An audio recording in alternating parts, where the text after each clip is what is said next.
দর্শকবৃন্দ, এই যে খালটি দেখতে পাচ্ছেন, এই খালটির উৎপত্তি হয়েছে পুংলি নদীর দক্ষিণ প্রান্ত থেকে এবং তা বিক্রমহাটি হয়ে দেওলা ভেতর দিয়ে এটি কান্দিলা, ব্রাহ্মণকুশিয়া, ঘারিন্দা হয়ে আবার এটি গিয়ে সারটিয়া ধরাট পার হয়ে সেই দরুন বিলে গিয়ে পড়েছে।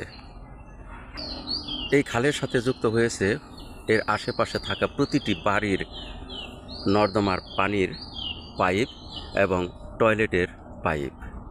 এর সাথে সাথে টাঙ্গাইল শহরের, বিশেষ করে টাঙ্গাইল সদর হাসপাতাল, কোদালিয়া, দেওলা এ অঞ্চলের যতগুলো বাড়িঘর রয়েছে প্রত্যেকটা বাড়ির পাইপ এটার সাথে যুক্ত হয়ে এবং ড্রেন আকারে এসে এই খালেই পতিত হয়েছে।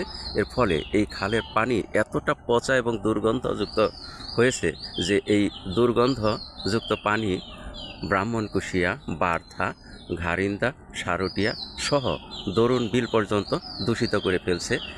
এই পচা পানিতে বিলের মাছগুলো মরে যাচ্ছে, সাথে সাথে ক্ষেতের ফসলও নষ্ট হচ্ছে। ক্ষেতের ফসল ঠিকমতো হচ্ছে না, সার দেওয়া যাচ্ছে না এবং এইভাবে এই ক্ষতি যদি আরও বেশ কিছুদিন চলতে থাকে তাহলে দেখা যাবে যে এই এলাকাতে যত জমিজমা রয়েছে এবং জলাধার রয়েছে সেগুলোতে জীববৈচিত্র্য ধ্বংস হয়ে যাবে।